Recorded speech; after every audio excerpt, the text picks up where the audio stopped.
Hello बच्चों, good morning, welcome back again. आज हम लोग प्रकाश के परिवर्तन का लेक्चर नंबर 2 देखेंगे। आज बच्चों हम लोग बात करेंगे कि प्रकाश के परिवर्तन के नियम कितने होते हैं और कौन कौन से होते हैं। तो आइए स्टार्ट करते हैं। सबसे पहले बच्चों हम लोग जान लेते हैं कि प्रकाश का परिवर्तन होता क्या है ना। तो प्रकाश को किसी वस्तु से टकराकर लौटने की क्रिया को हम प्रकाश का परिवर्तन कहते हैं।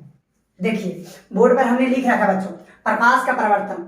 प्रकाश को किसी वस्तु से टकराकर लौटने की क्रिया को प्रकाश का परिवर्तन कहते हैं। बच्चों वीडियो को पॉज कीजिए और नोटबुक बना लीजिए। ठीक, चलिए देखिए समझाते हैं इसे फिगर के माध्यम से। जैसे मान लेते हैं बच्चों कि हमारे पास यहाँ पर एक प्रकाश स्रोत है।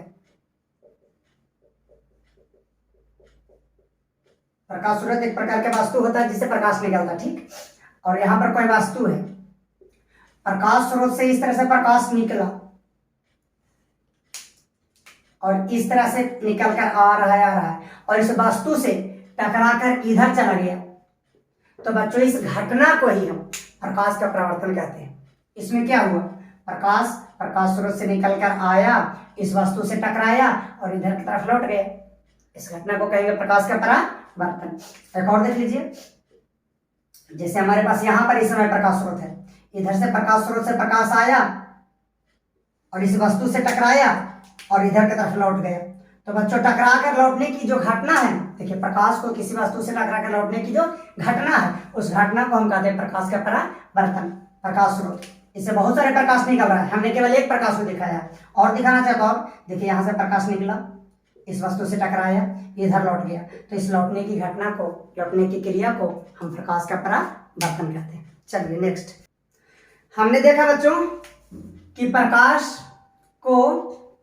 प्रकाश है किसी वस्तु से टकराकर लौटने की क्रिया को हम प्रकाश का परिवर्तन कहते हैं। बच्चा पार्टी, प्रकाश का परिवर्तन दो प्रकार के होते हैं।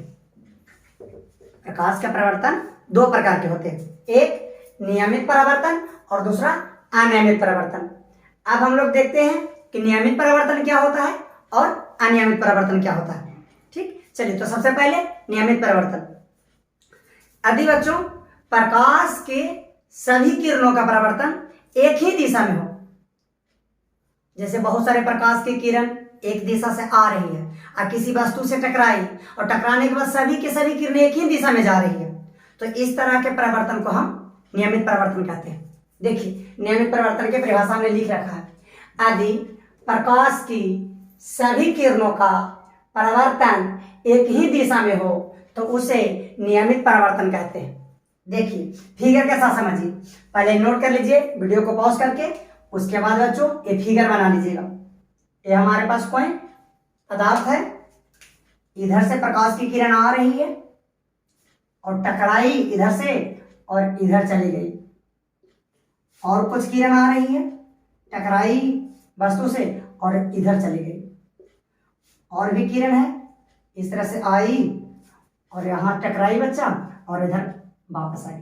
तो अब क्या देख रहे हैं, प्रकाश की सभी किरणें, यहाँ तीन किरण दिखाएं, 1 2 3, तीनों किरण इस दिशा से आई है और टकराने के बाद तीनों इस दिशा में चली गई है। देख पा रहे हैं, इधर से आया और टकरा के इधर गया। तो इस तरह के परिवर्तन को बच्चों हम कहते हैं नियमित परिवर्तन।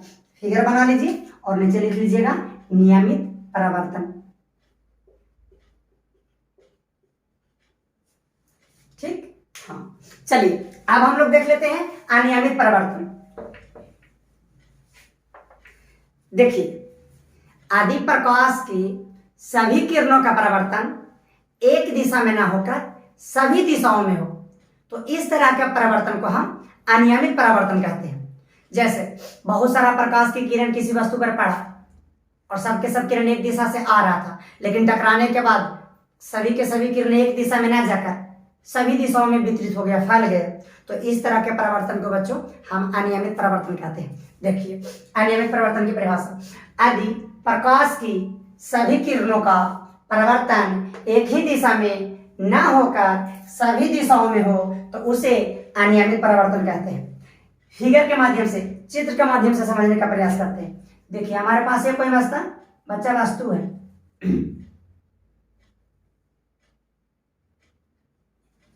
और बहुत सारे बच्चों यहाँ से किरण आ रहा है, प्रकाश की किरण आया और एक किरण टकराने के बाद इधर चला गया।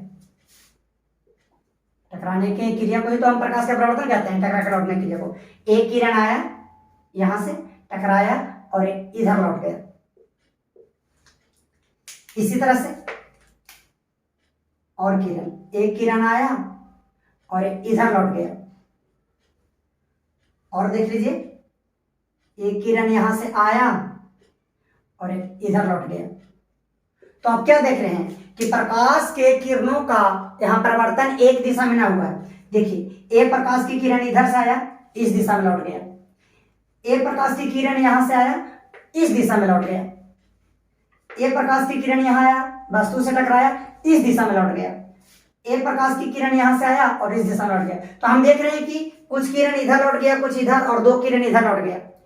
तो चूंकि प्रकाश के सभी किरणों का परिवर्तन एक दिशा में नहीं हुआ, सभी एक दिशा से आया लेकिन टकराने के बाद सब फैल गया अलग अलग दिशाओं में, तो इसे हम अनियमित परिवर्तन कहते हैं। ये अनियमित परिवर्तन का फिगर आप लोग बना लीजिए, नीचे लिख लीजिएगा अनियमित परिवर्तन। ठीक, अब बच्चों हम देख लेते हैं कि ऐसा क्यों होता है, क्या कारण है नियमित परिवर्तन और अनियमित परिवर्तन के होने का। ठीक, तो आइए स्टार्ट करते हैं। तो वह कारण बच्चा परावर्तक सतह है।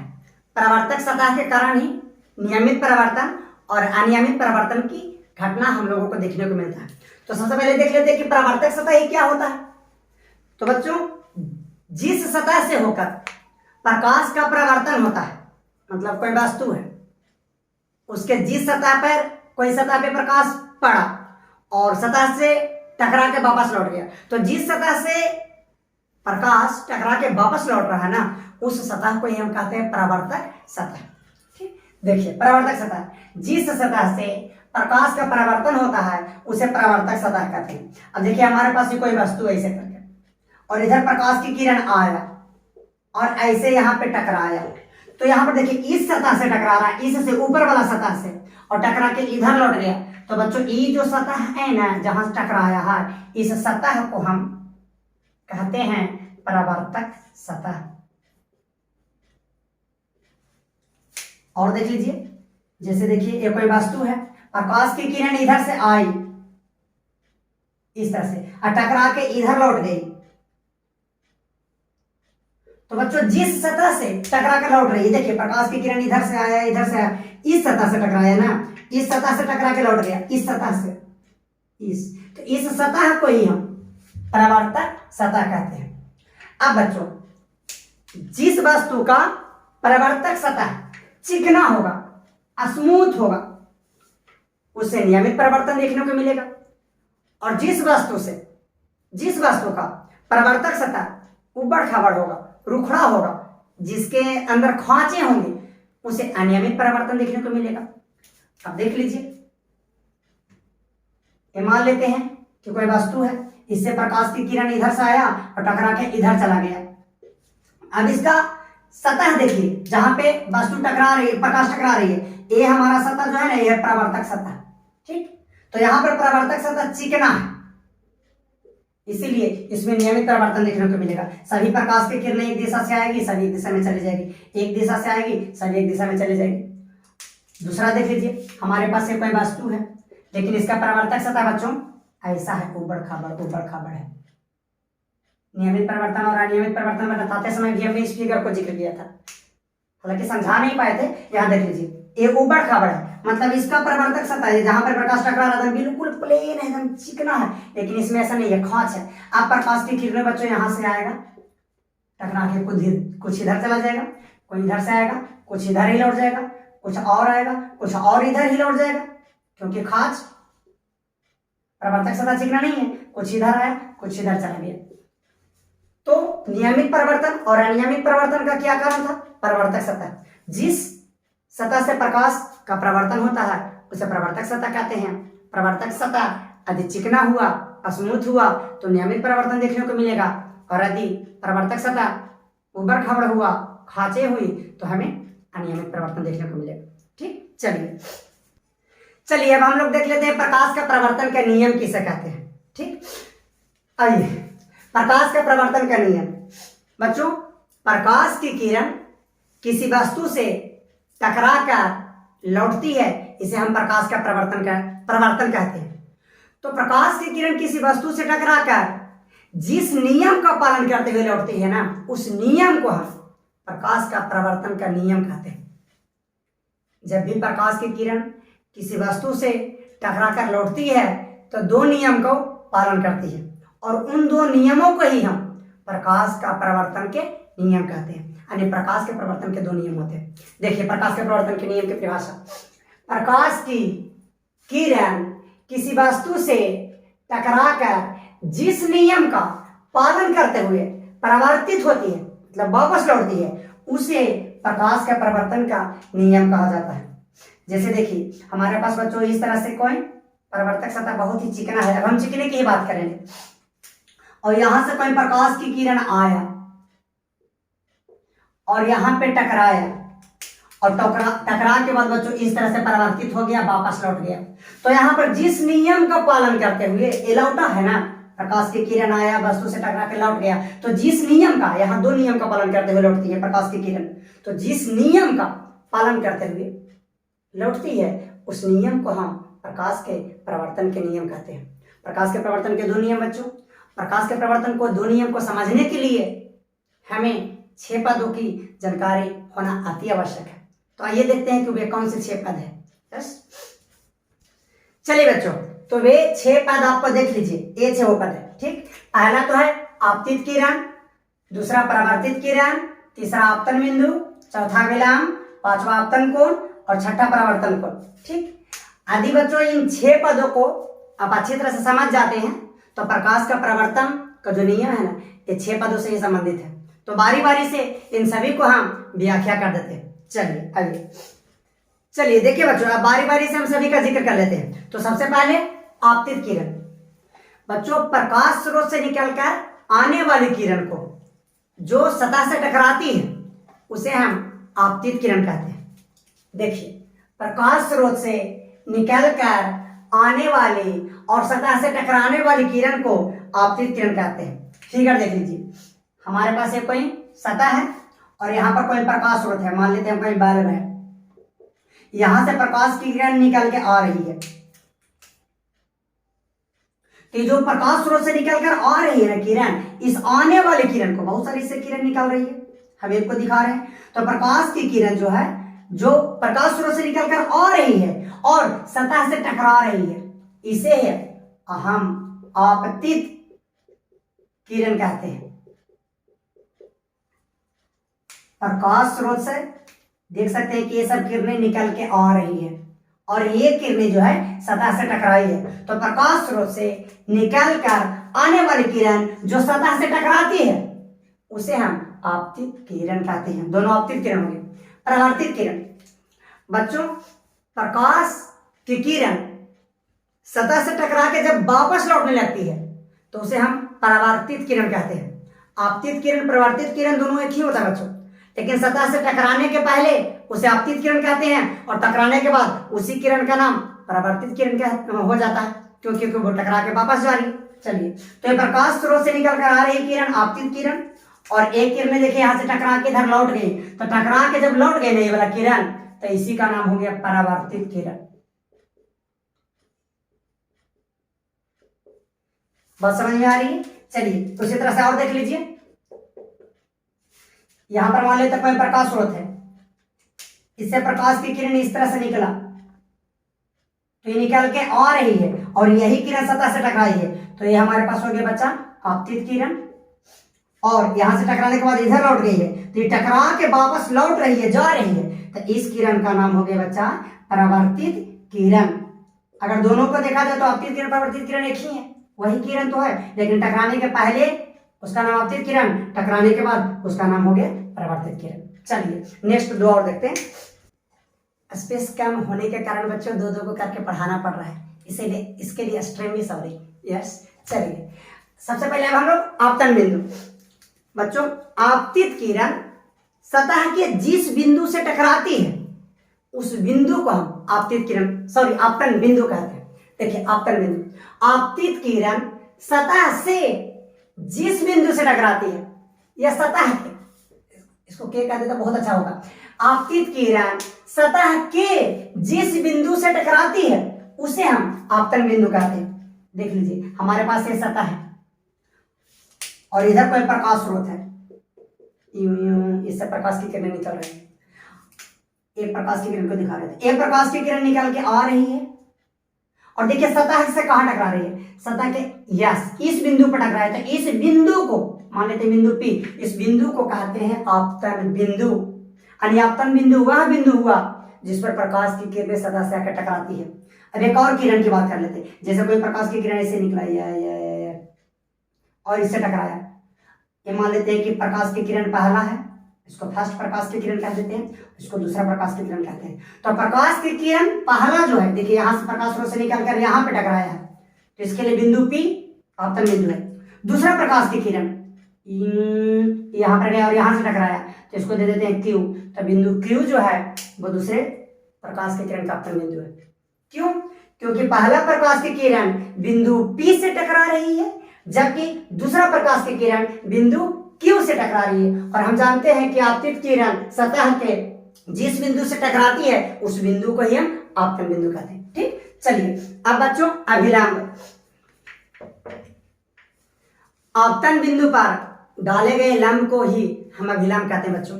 यदि आपतन बिंदु है वहां पर अगर हम लंब डाल दें तो उसे अभिलंब कहते हैं। देखिए चित्र के माध्यम से ज्यादा समझ में आएगा।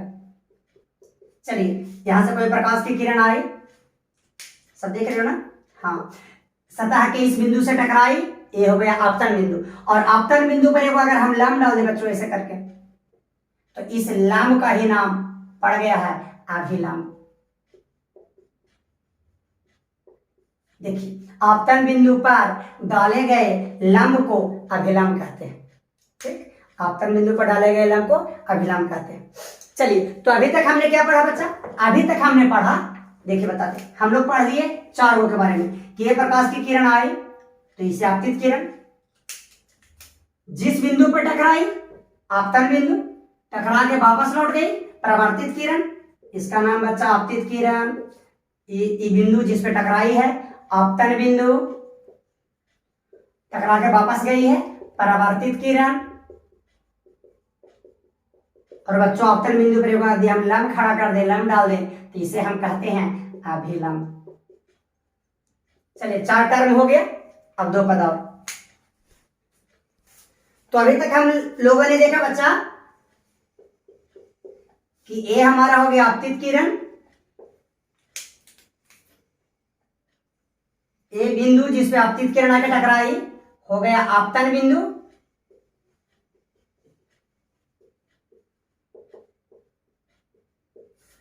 और ये टकरा के वापस लौट गए, ये हो गया परावर्तित किरण, परावर्तित किरण। और इस बिंदु पर आपतन बिंदु पर डाला गया लंब, ये हो गया अभिलंब। बच्चों जैसे ही हमने आपतन बिंदु पर लंब डाला ना, तो इस अभिलंब के कारण दो कोण का निर्माण हो गया। देखिए ये हमारा अभिलंब है, इस अभिलंब के कारण एक तो इस कोण का निर्माण हो गया, दूसरा इस कोण का निर्माण हो गया। इसमें से ही बच्चों एक को हम आपतन कोण कहते हैं और दूसरा को परावर्तन कोण कहते हैं। तो आइए हम देखते हैं कि आपतन कोण किसे कहते हैं। कोण आपतन कोण, आपतित किरण और अभिलंब के बीच बने कोण को हम आपतन कोण कहते हैं। आपतित किरण और अभिलंब के बीच बने कोण को आपतन कोण कहते हैं। फिगर के माध्यम से चित्र देखिए, ये आपतित किरण और ये अभिलंब, बच्चा पाठी, आपतित किरण, आपतित किरण, अभिलंब, अभिलंब, इन दोनों के बीच में जो कोण बना, यस, ये कोण हमारा आपतन कोण कहलाता है। और आपतन कोण को हम लोग आई से सूचित करते हैं। तो ये हमारा हो गया आपतन कोण। देखिए किसके किसके बीच में बना हुआ है, ये अभिलंब और ये आपतित किरण। दूसरा बच्चा परावर्तन कोण, परावर्तित किरण और अभिलंब के बीच बने कोण को परावर्तन कोण कहते हैं। परावर्तित किरण और अभिलंब के बीच बने कोण को परावर्तन कोण कहते हैं। देखिए ये आपको किरण हो गया परावर्तित किरण, और ये आपको हो गया अभिलंब। परावर्तित किरण और अभिलंब, इन दोनों के बीच में जो एक कोण बन रहा है ना, इस कोण को, ये जो कोण है इस कोण को हम कहते हैं परावर्तन कोण। ज्यादा समझा दिया मैं, तेरे को अच्छा लगा ना? तो वीडियो को कमेंट, शेयर एंड लाइक जरूर करें। अब देखो प्रकाश का प्रवर्तन का नियम क्या होता है। चलिए, तो प्रकाश के प्रवर्तन के 2 नियम बच्चों। पहला नियम, आपतन कोण और परावर्तन कोण आपस में बराबर होते हैं। आपतन कोण परावर्तन कोण के क्या होता है, बराबर होते हैं, अर्थात आई बराबर आर। देख लीजिए, हम लोगों ने देखा, अब जल्दी जल्दी, आपतित किरण, परावर्तित किरण, आपतन बिंदु, अभिलंब, ये हो गया आपतित किरण, ये हो गया परावर्तित किरण, और ये हो गया आपतन बिंदु, और ये वाला जो कोण है बच्चा अभिलंब और आपतित किरण के बीच में, ये हो गया आपतन कोण। ये जो कोण है देख लीजिए, परावर्तित किरण और अभिलंब के बीच, ये हो गया परावर्तन कोण। तो प्रकाश के प्रवर्तन के पहला नियम बच्चा कि आपतन कोण और परावर्तन कोण बराबर होता है, आई एंड आर बराबर होता है। यदि आपतन कोण बच्चों हमारे पास 60 डिग्री हुआ तो परावर्तन कोण कितना होना चाहिए, 60 डिग्री होना चाहिए। क्यों? क्योंकि आपतन कोण परावर्तन कोण के बराबर होता है। यदि आपतन कोण हमारे पास 30 डिग्री हुआ तो प्रकाश के प्रवर्तन के नियम से परावर्तन कोण कितना होना चाहिए, 30 डिग्री। तो पहला नियम यही था कि आपतन कोण परावर्तन कोण के बराबर होते हैं। चलिए दूसरा नियम देख लीजिए। चलिए दूसरा नियम है बच्चों कि आपतित किरण, परावर्तित किरण और आपतन बिंदु पर डाला गया अभिलंब तीनों एक ही तल में होते हैं। देखिए, आपतित किरण, परावर्तित किरण और आपतन बिंदु पर डाला गया अभिलंब तीनों एक ही तल में होते हैं। कुछ लोग इसे एक ही समतल भी बोलते हैं कि एक ही समतल में होते हैं। स्टेटमेंट तो समझ में आया, लेकिन फिगर के माध्यम से समझिए। देखिए, पहले नोटबुक जरूर बना ले बच्चों। चलिए, ये हमारे पास हो गया आपतित किरण,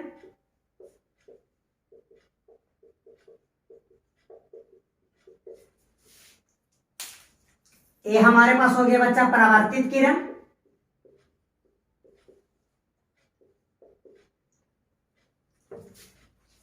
आपतन बिंदु, और इस पे डाला गया ए हो गया अभिलंब। अब नियम को पढ़िए क्या करता है। आपतित किरण, आपतित किरण, परावर्तित किरण, परावर्तित किरण और आपतन बिंदु पर डाला गया अभिलंब, आपतन बिंदु पर डाला गया अभिलंब तीनों एक ही तल में होते हैं। कैसे? देखिए, ये जो सतह है ना बच्चों, जिस सतह से होकर प्रकाश टकराता है उसे परावर्तक सतह कहते हैं। इस परावर्तक सतह को हम बहुत बड़ा बना दिए, बोर्ड इतना। इस परावर्तक सतह ने बोर्ड को 2 पार्ट में बांट दिया, एक तो ऊपर वाला, दूसरा नीचे वाला। तो बोर्ड का तल का क्या मीनिंग है, पहले हम आपको तल का मतलब बताते हैं कि सर तल क्या होता है, जिसे इंग्लिश में प्लेन कहा जाता है। एरोप्लेन वाला प्लेन नहीं, तल की बात कर रहे हैं।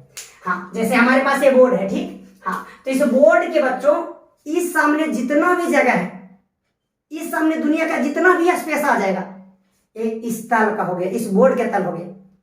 जैसे आपका घर है, इमेजिन कीजिए, और आपके छत ऊपर है ना, छत पर आप जाके इमेजिन कर रहे हैं, ठीक। आपके छत के ऊपर से अगर एक आगो जहाज क्रॉस कर जाए बच्चों, तो कहेगा कि देखिए मेरे छत के तल से क्रॉस किया है। समझ रहे? आपका छत का तल मतलब आपका जो मकान है ना, उसके ऊपर जितना भी स्पेस है, जितना भी अंतरिक्ष है, वो आपका मकान के तल में है। बात समझ रहे हैं? यस। चलिए, उसी तरह से अभी ये हमारा बोर्ड एक तल में था, लेकिन जैसे ही प्रवर्तक सतह इसे काटे ना, तो इस प्रवर्तक सतह ने बोर्ड को 2 तल में कन्वर्ट कर दिया, बदल दिया। एक ऊपर वाला तल, दूसरा नीचे वाला तल। अब देखिए, यहां से इसके साइड सामने जो भी स्पेस है, ये इसका तल हो गया, इसके नीचे जो भी स्पेस मिलेगा ये इसका तल है। तो तीनों एक ही तल में होना चाहिए। देख लीजिए, आपतित किरण, परावर्तित किरण, अभिलंब तीनों के तीनों ऊपर वाला तल में। देख लीजिए, यहां से ये सब नीचे वाला तल में हो गया, एक ऊपर वाला। आपतित किरण भी ऊपर वाला तल में है प्रवर्तक सतह के, अभिलंब भी प्रवर्तक सतह के ऊपर वाला तल में है, और परावर्तित किरण भी प्रवर्तक सतह के ऊपर वाला तल में है। बात समझ में आ रही है? चलिए, तो हम क्या देखें कि आपतित किरण, प्रवर्तित किरण और अभिलंब तीनों एक ही तल में होते हैं। इसको नीचे से भी फिगर बनाकर दिखा सकते थे। चलिए देखिए, इस तरह से मान लेते हैं, यहां से प्रकाश की किरण आया और यहां से टकरा के इधर लौट गया। आपतित किरण, परावर्तित किरण और ये अभिलंब, देख लीजिए तीनों एक ही तल में है। ये प्रवर्तक सतह पूरे बोर्ड के बच्चों फिर से 2 पार्ट में बांट दिया। ऊपर वाला नीचे वाला। तो आप देख सकते हैं कि आपतित किरण भी नीचे वाला तल में है, अभिलंब भी नीचे वाला तल में है, परावर्तित किरण भी नीचे वाला तल में है। इस तरह से हम देखते हैं कि आपतित किरण, परावर्तित किरण और आपतित में पढ़ा डाला गया अभिलंब तीनों एक ही तल में होता है। अच्छा लगा ना तेरे को? तो वीडियो को बच्चों लाइक शेयर और कमेंट जरूर करें। जय हिंद, जय भारत।